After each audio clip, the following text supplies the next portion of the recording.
کہ غلام کسی چیز کا مالک نہیں بن سکتا، اس کے پاس اختیارات نہیں آ سکتے، تو خدا اور مخلوق میں تو اس سے بھی بڑا فرق ہے۔ یہ جو تم نے مخلوق کو خدا کے برابر قرار دے دیا ہے، اور یہ تم نے کہہ دیا ہے کہ اللہ نے ان کو اختیارات دیے ہیں، اللہ نے ان کو مختلف چیزوں کا مالک بنا دیا ہے، اولاد دینے کا اختیار اس بت کے پاس ہے، روزی دینے کا اختیار اس کے پاس ہے، تو تم چند ٹکے دنیا کے اس کا اپنے غلام کو مالک نہیں بنا سکتے، کیونکہ مالک بناؤ گے تو وہ غلام نہیں رہے گا، اور غلام رہے گا تو ملکیت ٹرانسفر نہیں ہوگی۔ تو یہ جو مخلوق ہے یہ تو میری نظر میں اس سے بھی بڑی غلام ہے، تو یہ کیسے ہو سکتا ہے کہ میں ان کو اختیارات دے دوں؟ تو ظاہر ہے میں ان کو اختیارات دوں گا تو ان کو اپنی غلامی سے مجھے نکالنا پڑے گا، اور مخلوق میں کوئی مخلوق اللہ کی غلامی سے آزاد نہیں ہو سکتی۔ تو جب اللہ کی غلامی سے آزاد نہیں ہو سکتی تو اس کا مطلب کسی چیز کے مالک بھی نہیں ہو سکتی۔ تو یہ دونوں چیزیں ایک دوسرے کے متضاد ہیں، جمع نہیں ہو سکتی کہ میں کائنات میں کسی شخصیت کو، کسی فرشتے کو، کسی پیغمبر کو، یا کسی پتھر کے بنے ہوئے بت کو، یا کسی بزرگ کو، یا کسی ولی کو اختیارات دے دوں، خدائی اختیارات میں اپنے ساتھ شریک کر لوں کہ اللہ کے پاس جو اختیارات ہیں کہ جی اللہ ہی رزق بھی دے سکتے ہیں، اولاد بھی اللہ ہی دے سکتے ہیں، مصیبتیں بھی اللہ ہی دور کر سکتے ہیں، تو میں یہ اختیارات اپنے غلاموں کو دے دوں، تو اللہ کہتے ہیں کہ تم اپنے غلاموں کو نہیں دے سکتے، حالانکہ ان کی تو پھر بھی کوئی ویلیو ہے، کیونکہ وہ بھی انسان ہے، تم بھی انسان ہو۔ تو یہ مخلوق کی میری نظر میں تو میرے ساتھ تو اس کی کوئی مماثلت ہے ہی نہیں، تو میں کیسے اختیارات دے سکتا ہوں؟ یعنی اس کو کہتے ہیں الزامی دلیل۔ الزامی دلیل اس کی مثال ایسے جیسے کوئی شخص آپ کو آ کے سمجھا رہا ہو کہ آپ ایسا کرو کہ اپنے فلاں ملازم کو نا اپنی آدھی پراپرٹی دے دو، فلاں ملازم کو آدھی پراپرٹی اس کو دے دو، آپ اس کا خیال کرو۔ تو آپ اسے مشورہ دینے والے کو آپ کیا کہتے ہیں کہ یار تو اپنے بچوں کو 25% دے دے، آدھی بھی نہیں، 25% دے دے۔ تو وہ کہتا ہے میں اپنی پراپرٹی اپنے بچوں کو کیوں دوں؟ تو آپ جواب میں کیا کہو گے؟ تو اپنے بچوں کو 25% نہیں دینا چاہتا اور مجھے آرڈر دے رہا ہے کہ میں اپنے ملازم کو آدھی دے دوں، تو یہ کیسی تقسیم کر رہا ہے بھائی تو؟ یعنی بچوں کا رشتہ تو باپ کے ساتھ پھر بھی مضبوط ہوتا ہے، تو ایک طرف اتنی کنجوسی کہ 25% بھی ان کو دینا نہیں چاہتا، یا کنجوسی نہیں تو اس کو نامناسب سمجھ رہا ہے، اور مجھے تو یہ مشورہ دے رہا ہے کہ میں اپنے ملازم کو آدھی جائیدادیں دے دوں۔ تو اللہ نے اس سے بھی بڑی مثال دی ہے قرآن مجید میں کہ تم غلام کو، تمہیں پتہ ہے ہم کچھ دیں گے، غلام اس کا مالک نہیں بنے گا، کیونکہ ملکیت اور غلامی ایک دوسرے کے بالکل منافی ہیں، اپوزٹ ہیں۔ تو تم نہیں بنا سکتے، تو ہم کیسے اس مخلوق میں جو فرشتے ہیں، جنات ہیں، یا بت ہیں جو پتھروں سے بنائے ہوئے، ہم ان کو جو اللہ کے ساتھ جو اختیارات ہیں ان اختیارات میں ہم ان کو کیسے شریک کریں گے؟ کیونکہ اگر ہم ان کو شریک کریں گے تو یہ ہمارے غلام نہیں رہیں گے، پھر یہ یعنی غلام نہیں رہیں گے۔ اس کا مطلب یہ ہے کہ ان کو بھی ہم نے تمہارے غلاموں سے زیادہ ویلیو دے دی ہے، تو اللہ کی نظر میں تو سارے برابر ہیں۔ تو یا تو یہ بھی خدا میں ان کو اپنے ساتھ بناؤں گا، نہیں بناؤں گا تو پھر کچھ بھی نہیں دوں گا میں، اور ظاہر ہے تم نہیں ان غلاموں کو اپنی ملکیت میں اپنے ساتھ شریک کرتے، تو تمہاری نظر میں اس دنیا کے غلاموں کی اتنی ویلیو نہیں ہے کہ تم ان کو اپنے ساتھ رزق میں شریک کر لو۔ تو میری نظر میں اس مخلوق کی ایسی ویلیو کیسے ہو گئی کہ میں اس کو اپنے ساتھ اختیارات میں شریک کر لوں؟ اس مضمون کو اللہ نے اس آیت میں سمجھایا ہے، واللہ فضل بعضکم علی بعض فی الرزق، اور اللہ وہ ذات ہے جس نے تم میں سے بعض کو بعض میں رزق میں فضیلت دی ہے، فما الذین فضلوا، پس وہ لوگ جن کو رزق میں فضیلت دی گئی ہے، مالدار لوگ ہیں، براد رزقہم، وہ اپنا رزق کبھی نہیں لوٹاتے، علی ما ملکت ایمانہم، اپنے غلاموں پر کبھی بھی ان کو نہیں دیتے، وہ دیں گے تو استعمال کے لیے دیں گے، ملکیت میں نہیں، اس طور پر دے دیں فہم فیہ سوا، ان کے وہ اور یہ برابر ہو جائیں، یعنی وہ بھی مالک بن جائیں یہ بھی مالک بن جائیں، تو اس طور پر تم کرتے نہیں ہو کیونکہ تمہیں پتہ ہے کہ یہ ہو نہیں سکتا، یہ امپاسبل ہے۔ تو تمہارے لیے جب پاسبل نہیں ہے تو میرے لیے کیسے پاسبل ہو گیا یہ؟ افبنعمت اللہ یجحدون، تو کیا یہ اللہ کی نعمت کا انکار کر رہے ہیں؟ یعنی اللہ کی نعمت ہے نا کہ اللہ نے جو نعمتیں دی ہیں تمہیں، شرک کر کے ان نعمتوں کا انکار کر رہے ہیں، کیونکہ نعمتیں ساری اللہ نے دی ہیں ان کو، تو جب ساری نعمتیں اللہ نے دی ہیں تو شرک کرنا یہ اللہ کی نعمتوں کا انکار ہے۔ اس لیے انکار ہے کہ دی کسی نے ہے، عبادت کسی اور کی ہو رہی ہے۔ تو اللہ فرماتے ہیں کہ ہم نے تو توحید کو عقلی دلیل سے بھی ثابت کر دیا ہے، تو اب کسی اور کی عبادت کرنا یہ بڑی ناشکری ہے. تو اس لیے اللہ نے اس کو ناشکری سے تعبیر کیا کہ یہ مثال سننے کے بعد بھی کیا تم اللہ کی نعمت کی ناقدری کرو گے, اس کا انکار کرو گے, یعنی شرک کرو گے, اور جو حق اللہ کو دینا چاہیے وہ کسی اور کو دو گے. آگے اللہ فرماتے ہیں پھر اللہ تعالیٰ اپنی قدرت کے دلائل اور اللہ نے جو انسان پر احسانات کیے ہیں وہ بیان کر رہے ہیں, اور بتا رہے ہیں کہ ان احسانات میں اللہ کے ساتھ کوئی شریک نہیں ہے. واللہ جعل لکم من انفسکم ازواجا, اللہ وہ ذات ہے جس نے تمہاری جنس کے جوڑے پیدا کیے, مرد کے لیے عورت, عورت کے لیے مرد. یہ بھی اللہ کا نظام ہے. یہ آٹومیٹیکلی ارتقاء کا نتیجہ ہوتا نا, تو یہ اتنی مینجمنٹ نہیں ہوتی کہ مرد الگ پیدا ہو رہے ہیں, عورت الگ پیدا ہو رہی ہے, اور پھر دونوں کی ایک دوسرے کی طرف رغبت بھی ہے. تو یہ نہیں ہوتا نظام. لیکن اللہ تعالیٰ نے نسل چلانے کے لیے, انسانوں کی پیدائش کے لیے ایسا خوبصورت نظام دیا کہ مرد اور عورت پیدا کی اللہ تعالیٰ نے. آگے فرمایا کہ یہ اس کی نعمت ہے کہ تمہارے لیے ازواج کو پیدا کیا. وَجَعَلَ لَكُم مِّنْ أَزْوَاجِكُمْ بَنِينَ وَحَفَدًا, اور پھر تمہارے لیے ان بیویوں سے بیٹے بھی پیدا کیے, اور پھر تم ان کی شادیاں کرتے ہو, پھر پوتے بھی پیدا ہوتے ہیں, یعنی تمہاری نسل آگے چلتی ہے. تو یہ نسل چلانے والا بھی اللہ ہے, یہ نعمت بھی تمہیں اللہ نے دی. اگر وہ تمہارے لیے جوڑے پیدا نہ کرتا تو قرآن میں دوسرے مقام پر آتا ہے تم سکون حاصل کرتے ہو اس کے ذریعے, اور اس سکون کے نتیجے میں ایک اور نعمت مل رہی ہوتی ہے تمہیں, اولاد کی نعمت. پھر بڑھاپے میں ایک اور نعمت کہ پوتوں کی نعمت تمہیں مل رہی ہوتی ہے. یہاں اللہ تعالیٰ نے بیٹیوں کا یا پوتیوں کا ذکر اس لیے نہیں کیا کہ نسل انسان کی مذکر سے چلتی ہے نا, شریعت کی نظر میں بھی اور تمام آسمانی مذاہب میں. یہ تو اب دنیا کا نظام تبدیل ہو گیا, ورنہ اللہ نے دوسرے مقام پر بیٹی کو بھی نعمت قرار دی ہے, جیسے کہ 26ویں پارے میں ہے یَهَبُ لِمَن یَشَاءُ إِنَاثًا, جس کو چاہتا ہوں بیٹیاں گفٹ دیتا ہوں. تو بیٹی کے لیے بھی اللہ نے ہبہ کا اور گفٹ کا لفظ استعمال کیا. یہاں ایک خاص قسم کی نعمت بیان کی جا رہی ہے, وہ نعمت کیا ہے؟ نسل بڑھانا. تو نسل چونکہ بیٹے سے بڑھتی ہے, بیٹی سے نہیں, بیٹی سے تو جس خاندان میں رخصت ہو کے جائے گی ان کی نسل بڑھے گی, اور وراثت بھی پھر انہی سے ملتی ہے, یعنی اس نسل کو. تو اس لیے اللہ نے بیٹے کی خاص طور پہ نعمت کا تذکرہ کیا. وَجَعَلَ لَكُم مِّنْ أَزْوَاجِكُمْ بَنِينَ, اور اللہ نے تمہارے لیے تمہاری زوجات سے بیٹے پیدا کیے, وحفدا, اور پوتے پیدا کیے. وَرَزَقَكُم مِّنَ الطَّيِّبَاتِ, جہاں اولاد کا تذکرہ آتا ہے فوراً رزق کی تنگی کی بات شروع ہو جاتی ہے.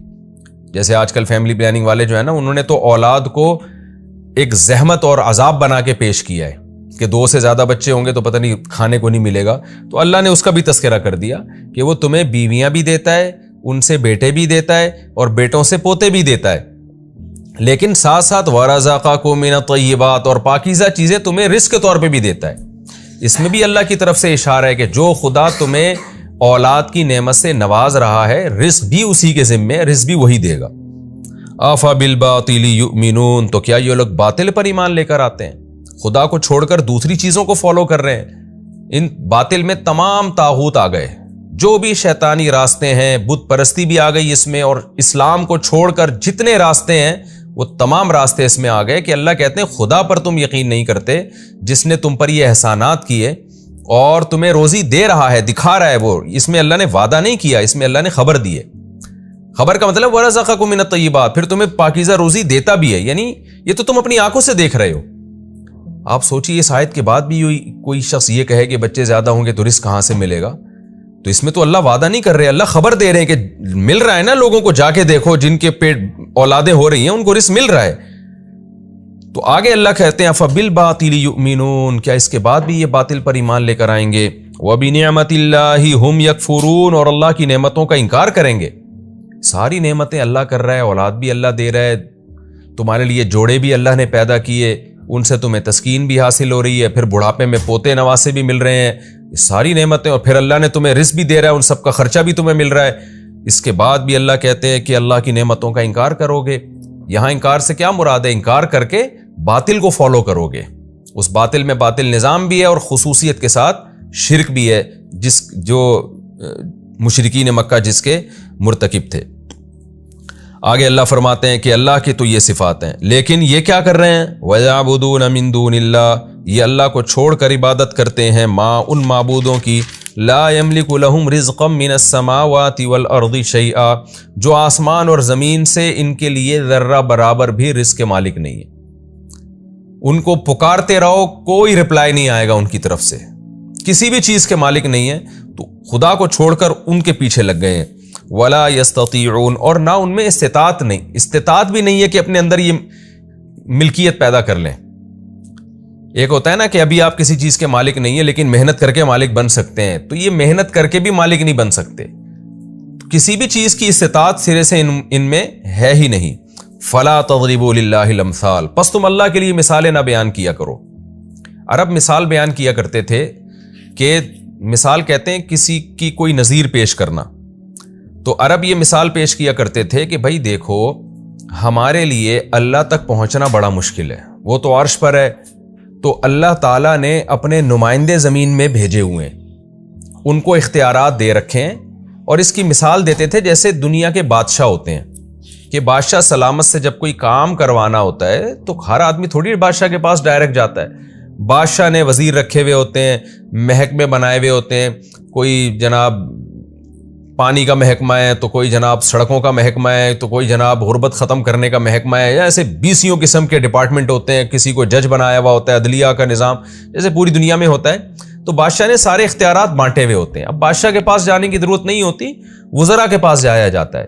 تو یہ جو ہمارے بت ہیں یا یہ جو ہم نے جو ولی اللہ ہیں جن کی عبادت ہم کرتے ہیں، جن سے ہم پکارتے ہیں، تو اللہ نے بھی اپنے اختیارات کو مختلف لوگوں میں بانٹا ہوا ہے۔ تو قرآن کہتا ہے فلا تضربوا للہ الامثال، اللہ کے لیے یہ مثالیں بیان نہ کرو۔ یہاں مراد مخصوص مثالیں جو مشرکین بیان کیا کرتے تھے، یہ والی مثالیں اللہ کے لیے بیان نہ کرو۔ کیوں؟ اس لیے کہ اللہ میں اور دنیا کے بادشاہوں میں بہت فرق ہے۔ دنیا کے بادشاہ وہ سب کچھ نہیں کرتے جو اللہ کر رہا ہے، کہ شہد کی مکھی سے وہ شہد نکال کے دے رہا ہے تمہیں، سوکھے چارے سے دودھ نکال کے دے رہا ہے، پھر تمہارے لیے جوڑے پیدا کیے اس نے، پھر ان جوڑوں سے تمہیں بیٹے دے رہا ہے، پھر پوتے دے رہا ہے، اور رزق برسا رہا ہے آسمان سے۔ تو یہ بادشاہ لوگ یہ کام تھوڑی کرتے ہیں، یہ تو خود محتاج ہیں، ان کو تو خود کسی نے پیدا کیا ہے۔ تو بادشاہ کو، صدر کو، وزیر اعظم کو نظام مملکت چلانے کے لیے احتیاج ہے، ضرورت ہے کہ اس کے معاونین اور مددگار ہوں۔ اللہ کو کوئی ضرورت نہیں ہے، تو ان کے اللہ کے لیے مثال مت بیان کیا کرو ان لوگوں کی، وہ مثالیں جو تم بیان کرتے ہو۔ ان اللہ یعلم، اللہ جانتا ہے، وانتم لا تعلمون، تم نہیں جانتے، یعنی اللہ جانتا ہے کہ یہ مثالیں اللہ پہ فٹ نہیں بیٹھتی اور تم یہ بات نہیں جانتے۔ یہاں نہ جاننے کا مطلب ہے اپنی جہالت سے نہیں جانتے، یہ نہیں کہ دلائل نہیں ہے، بلکہ دلائل میں غور ہی نہیں کرتے، غور کرو گے تو تم بھی یہ بات جان جاؤ گے۔ آگے اللہ نے ایک اور مثال دی ہے، ضرب اللہ مثلا عبدا مملوکا لا يقدر على شيء، دنیا کی مثال دی ہے اللہ تعالیٰ نے کہ تمہارے اندر بھی دو طرح کے لوگ ہیں۔ ایک وہ لوگ ہیں جن کو ہم نے خوب روزی دی، اختیارات ہیں ان کے پاس، دن رات خرچ کرتے ہیں، وہ کسی سے پوچھنے کی ضرورت بھی نہیں ہے ان کو۔ اور ایک وہ ہیں جو غلام ہیں، ان کے پاس کوئی سرے سے اختیارات ہی نہیں ہے۔ تو کیا یہ غلام اور یہ دولت مند تمہاری نظر میں برابر ہو سکتے ہیں؟ ظاہر ہے نہیں ہو سکتے۔ تمہیں جب کوئی کام کرنا ہوتا ہے، جانا ہوتا ہے، تو اس دولت مند کے پاس جاتے ہو تم، اور وہ دولت مند بھی اپنے آپ کو اس غلام کے برابر نہیں سمجھتا۔ تو یہ کیسے پاسبل ہے کہ حالانکہ دونوں انسان ہیں، غلام بھی اور اس کا آقا بھی، دونوں انسان ہونے کے باوجود تم نے اتنا فرق رکھا ہوا ہے، تو خدا میں اور مخلوق میں تم نے کیسے فرق ختم کر دیا؟ یعنی جب آپ نے کہہ دیا نا کہ اللہ کے در پہ جاؤ یا بت کے پاس جاؤ، تو اس کا مطلب تم نے تو اللہ اور بتوں میں فرق ہی ختم کر دیا ہے۔ تو اتنا بھی فرق نہیں رکھا جتنا انسانوں کے درجات میں آپس میں فرق ہوتا ہے، حالانکہ اللہ اور مخلوق میں اس سے زیادہ فرق رکھنا چاہیے تھا۔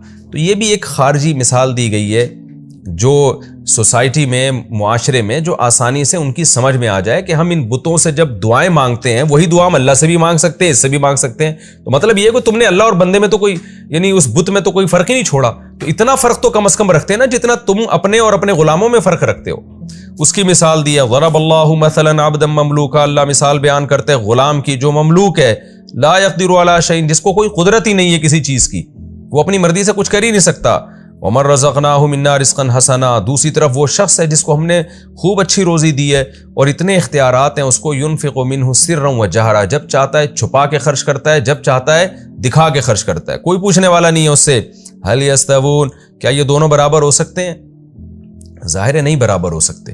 الحمدللہ، فرمائے تمام تعریفیں اللہ کے لیے ہیں۔ تو کیا مطلب؟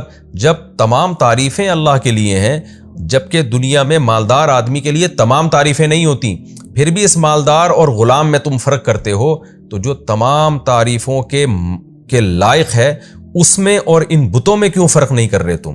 اس میں اور بنی ہوئی مخلوق میں تم فرق کیوں نہیں کر رہے؟ بل اکثرهم لا يعلمون، لیکن ان میں سے اکثر لوگ پھر بھی نہیں جانتے۔ ہونا یہ چاہیے تھا کہ اللہ قابل تعریف تھا تو مخلوق اور اللہ کو ایسا ممتاز اور جدا رکھتے، کہتے بھائی اللہ کے لیے تو کسی مخلوق کی مثال بنتی نہیں ہے، اللہ اور مخلوق میں تو کوئی مماثلت، کوئی جوڑ ہے ہی نہیں، ساری مخلوق ایک جیسی محتاج ہے۔ یعنی ہم اپنے غلام کو اپنے سے جتنا کمتر سمجھتے ہیں، اس پوری مخلوق کو اللہ کے مقابلے میں اس سے بھی زیادہ ہمیں کمتر سمجھنا چاہیے۔ وَضَرَبَ اللَّهُ مَثَلَ الرَّجُلَيْنِ أَحَدُهُمَا أَبْكَمُ لَا يَقْدِرُ عَلَى شَيْءٍ وَهُوَ كَلٌّ عَلَى مَوْلَاهُ۔ ایک اور غلام کی اللہ نے مثال دی ہے کہ پہلے تو مثال دی ایک عام غلام کی، کہ ایک عام غلام ہے جو بول بھی سکتا ہے، سن بھی سکتا ہے، چل بھی سکتا ہے، کسی کام سے بھیجیں تو وہ کام بھی صحیح طریقے سے کر کے لے آئے گا، ایک نارمل غلام۔ اب اللہ ایک ایسے غلام کی مثال دے رہے ہیں جو ایب نارمل ہے، جو بول نہیں سکتا، کوئی کام اس کے ذمہ لگایا جائے تو کر نہیں سکتا، اس میں صلاحیت ہی نہیں ہے، الٹا مولا پہ بوجھ بنا ہوا ہے۔ تو اللہ نے مثال دی ہے کہ یہ جو بت ہے نا، جن کو تم نے اللہ کے ساتھ شریک کیا ہوا ہے، ان کی مثال تو یہ دوسرے غلاموں سے بھی بدتر ہے۔ یہ بھی نہ بول سکتے ہیں، کوئی کام کے لیے بھیجو تو جا نہیں سکتے۔ تو ایک عام غلام جب اس کو تم اپنے جیسا نہیں سمجھتے تو اپاہج غلام کو اپنے جیسا کیسے سمجھو گے؟ تو یہ جو بت ہے نا، ان کی مثال عام غلاموں کی جیسی بھی نہیں ہے، بلکہ ان کی مثال تو اپاہج غلاموں جیسی ہے کہ ایک غلام اپنے مولا پر محتاج ہوتا ہے، مولا کو کھلانا پڑتا ہے اس کو، کمبخت کو، کہ نہ یہ بول سکتا ہے نہ یہ چل سکتا ہے، الٹا میرے اوپر بوجھ بنا ہوا ہے۔ تو ان بتوں کی بھی تم حفاظت کر رہے ہو، تمہیں ان کی جناب سروس کروانی پڑتی ہے، تمہیں ان کو مینٹین رکھنا پڑتا ہے، یہ الٹا تمہارے اوپر بوجھ بنے ہوئے ہیں۔ تو کیسی بہترین مثالوں سے قرآن جو ہے عرب کے مشرکین کو موٹیویٹ کر رہا ہے اور ان کے جو ہے نا دماغوں کو صاف کر رہا ہے۔ لیکن ظاہر ہے جس کی قسمت میں ہدایت نہ ہو وہ ابو جہل اور ابو لہب ہو کے ہی پھر مارے جاتے ہیں، اور اللہ نے حجت تمام کی ہے۔ آج کے مشرکین پر بھی یہ حجت اللہ کی طرف سے تمام ہوتی ہے۔ آج لوگ قبروں میں جا کے اس کی عبادت کرتے ہیں، تو وہ قبر میں اپنا ایک واقعہ بتاتا ہوں نا، کہ ایک صاحب فالج زدہ بیچارے، ان کا فون آیا کہ میں علاج کر کر کے تھک گیا ہوں، تو میں اب ایک مزار پہ جانا چاہتا ہوں۔ ایک بزرگ کے بارے میں سنا ہے کہ وہ ان کے مزار پہ جو بھی جائے تو وہ ٹھیک کر دیتے ہیں۔ تو میں نے کہا بھائی آپ کا تو آدھا دھڑ فالج زدہ ہے، جس بزرگ کی قبر پہ آپ جا رہے ہو ان بیچاروں کے تو دونوں دھڑ کام نہیں کر رہے، وہ اسی لیے تو ان کو قبر میں دفنایا کہ ان کے دونوں دھڑ کام نہیں کر رہے۔ تو جس کے دونوں دھڑ کام نہ کر رہے ہوں وہ اس کو کیسے ٹھیک کرے گا جس کا آدھا دھڑ تو کم از کم کام کر رہا ہے نا؟ تو بے عقلی کی انتہا دیکھیں، پڑھے لکھے لوگ بھی اس طرح کے شرک میں مبتلا ہو جاتے ہیں۔ انہی باتوں کو قرآن مثالوں سے سمجھا رہا ہے۔ آگے اللہ فرماتے ہیں وَضَرَبَ اللَّهُ مَثَلَ الرَّجُلَيْنِ، اللہ مثال بیان کرتا ہے دو آدمیوں کی، أَحَدُهُمَا أَبْكَمُ، ایک گونگا ہے، لَا يَقْدِرُ عَلَى شَيْءٍ، کچھ بھی کرنے کی قدرت نہیں رکھتا، نہ بول بھی نہیں سکتا، حق بیان نہیں کر سکتا، اور کچھ کام کی بھی قدرت نہیں رکھتا۔ وَهُوَ كَلٌّ عَلَى مَوْلَاهُ، الٹا اپنے مولا پر بوجھ بنا ہوا ہے۔ أَيْنَمَا يُوَجِّهُ، جہاں اس کا مولا اس کو بھیجتا ہے، لَا يَأْتِي بِخَيْرٍ، کوئی خیر نہیں لے کر آتا وہ۔ هَلْ يَسْتَوِي هُوَ، کیا یہ والا غلام برابر ہو سکتا ہے، ومن، اور وہ شخص برابر ہو سکتا ہے، يَأْمُرُ بِالْعَدْلِ، جو بالکل ٹھیک ٹھیک باتوں کا حکم دیتا ہے۔ یعنی اس یأمر بالعدل میں سب چیزیں آ گئیں، وہو علی صراط مستقیم، اور خود بھی سیدھے راستے پہ چل رہا ہو، ذہین بھی ہو، یعنی ایک تو غلام بھی نہ ہو، کیونکہ غلام کے مقابلے میں ذکر کیا نا تو وہ خود بخود یہ ثابت ہو گیا کہ دوسری جو مثال دی جا رہی ہے وہ اس کی جو غلام نہیں، جو بات بھی ٹھیک کر رہا ہے اور صراط مستقیم پر بھی چل رہا ہے، خود بھی سیدھے راستے پر ہے۔ تو دوسری مثال اللہ کی ہے کہ اللہ تو عدل کی بات کر رہا ہے ایسی مثالوں کے ذریعے، اور خود بھی سیدھے راستے پر ہے، یعنی جو بات کر رہا ہے وہ ٹھیک بات ہے، تو تمہیں بھی وہ سیدھے راستے پر چلانے کی کوشش کر رہا ہے۔ تو کیا انسانوں میں کوئی شخص بات درست کرتا ہو، اس کے تمام حواس صحیح کام کر رہے ہوں اور خود بھی سیدھے راستے پر ہو، وہ انسان اور ایک اپاہج غلام برابر ہو سکتے ہیں؟ ظاہر ہے نہیں ہو سکتے۔ تو خدا اور وہ مخلوق جو نہ بول سکتی ہے، نہ چل سکتی ہے، نہ کوئی کام کر سکتی ہے، بلکہ الٹا تم پر بوجھ بنی ہوئی ہے، تو وہ مخلوق اور خدا آپس میں کہاں برابر ہو سکتے ہیں؟ تو ایک بہترین مثال ہے، اللہ نے مشرکین کو شرک کی مذمت بیان کرنے کے لیے اور شرک کا گھٹیا اور حماقت پن ہونا بیان کرنے کے لیے اللہ نے یہ مثال دی۔ تو اس رکوع میں ٹوٹل 3 مثالیں بیان ہوئی ہیں۔ پہلی مثال رزق والی مثال کہ جس کو اللہ روزی دیتے ہیں وہ اپنے غلام کو مالک بنا ہی نہیں سکتا، اس کو پتہ ہے مالک بناؤں گا تو آزاد کرنا پڑے گا، اور آزاد کروں گا تو وہ اور میں برابر ہو جائیں گے، تو اس لیے غلام رکھتے ہوئے نہیں ہو سکتا۔ تو اللہ کی جو ساری مخلوق ہے یہ بھی اللہ کی غلام ہے۔ اب ایسا ہو نہیں سکتا کہ اللہ کی غلامی سے نکل جائے، جب غلامی سے نکل نہیں سکتی تو اختیارات بھی ان کے پاس آ نہیں سکتے ہیں، تو یہ ممکن نہیں ہے۔ دوسری مثال اللہ تعالیٰ نے اس 2 غلام، ایک غلام اور آقا کی دی ہے۔ وہ غلام جو نارمل ہو، تو کہا کہ وہ غلام جو نارمل ہو اور آقا وہ برابر نہیں ہو سکتے۔ تو تیسری مثال اللہ نے اس غلام کی دی جو غلام بھی ہو اور اپاہج بھی ہو۔ تو یہ گویا پہلے چھوٹی مثال، پھر اس سے بڑی مثال، پھر اس سے بھی بڑی مثال، کہ پہلی والی مثال سے بات سمجھ میں نہیں آئی تو دوسری مثال میں غور کر لو، اس سے بھی نہیں آئی تو تیسری مثال میں غور کرو۔ اور تینوں مثالیں تدریجاً ہیں، یعنی پہلی میں ان بتوں کی برائی ہے، دوسری میں اور زیادہ برائی، اور تیسری میں ایسی برائی کہ جو نہ بول سکتے ہیں نہ چل سکتے ہیں، یعنی اپاہج غلاموں سے بھی بدتر ہیں۔ اس طرح سے اللہ تعالیٰ نے توحید کو بیان کیا اور شرک کی نفی کی۔